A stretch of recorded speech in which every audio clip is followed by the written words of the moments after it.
je vais les laisser en découdre avec lui. Sûrement, ça lui parviendra aux oreilles. Ce ne sera pas mon problème. Mais je sais une chose, c'est qu'Aminata Adama Diallo, elle est à la date d'aujourd'hui la seule propriété incontestable. Personne ne peut lui contester cette propriété. Encore qu'un argument phare, un argument de taille est là, Monsieur le Président, qui ressort de l'article 35. Notez bien, Monsieur le Président, nous sommes là pour vous donner des éclaircissements. L'article 35 de la loi numéro 02016 du 3 juin 2002 fixant les règles générales de l'urbanisme, qui dispose, Monsieur le Président, la division parcellaire et la subdivision d'une parcelle d'un tenant en un maximum de 5 nouvelles parcelles. C'est vous dire que déjà, on est dans du faux, on est dans du raté. On vous parle de 80 parcelles, alors que la loi su mentionner à son article 50 vous parle de 5 nouvelles parcelles. Ça, c'est un maximum. Et aussi, c'est partout pour usage d'héritage ou pour donation officielle. Où est l'usage d'héritage? Où est la donation?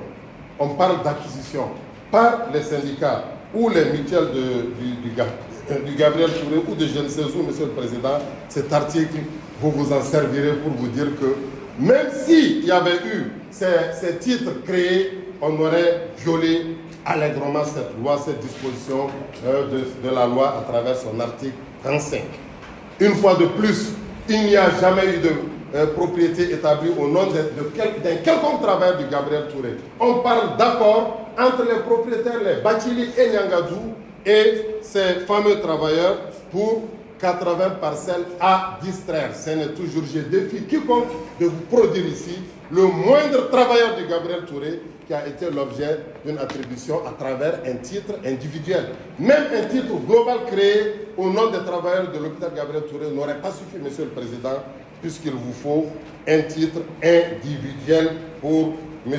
Boulaye Massaoulé Samaké. Cette attestation de notaire ne saurait tenir lieu d'acte de propriété face à un permis d'occuper en bonne et due forme délivré par le préfet du cercle de Kati. J'allais oublier, j'en viens. On vous a aussi véhiculé des informations. On amène un piètre juriste sur les réseaux sociaux, se présentant comme étant du contentieux de Kati, pour dire à la face du monde que le préfet est désolé d'avoir attribué à Aminata Adama Diallo et qu'il va retirer.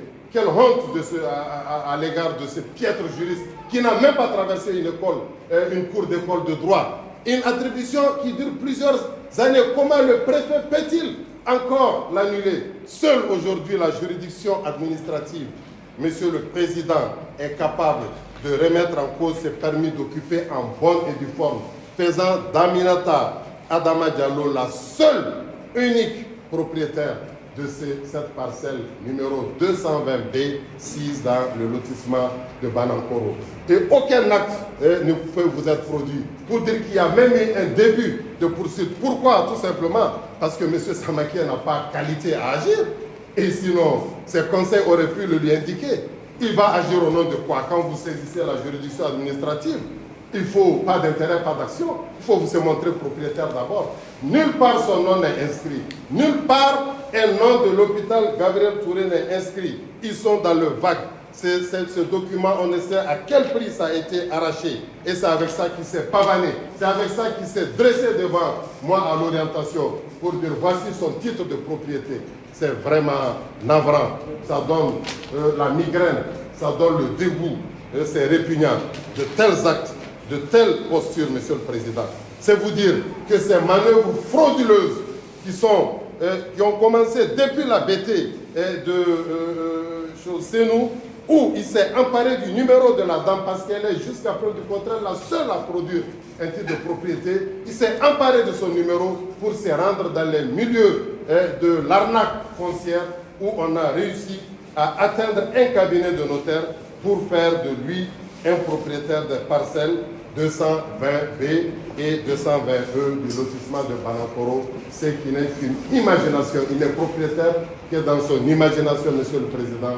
Sinon, il n'a rien. L'infraction de dépossession frauduleuse est absolument constituée, Monsieur le Président. Le ministère public requiert par conséquent qu'il vous plaise retenir Monsieur Boulaye Samaké dans les liens de la prévention pour ces faits de déposition frauduleuse, pour ce qui est de la répression, le plus important est ailleurs. La compréhension dont le peuple a été privé, c'était ça notre objet. Vous le condamnerez à telle peine qu'il vous plaira. Je sais que vous saurez vous y prendre. Pour nous, c'est le plus important étant que sa culpabilité soit retenue et pas question qu'il échappe aux mailles de la justice. Ses amis qui l'attendent de l'autre côté, sûrement qui ont des voix dans cette salle, sauront la vérité, comprendront ce que leur ami a fait. Et personne ne peut défier l'autorité judiciaire.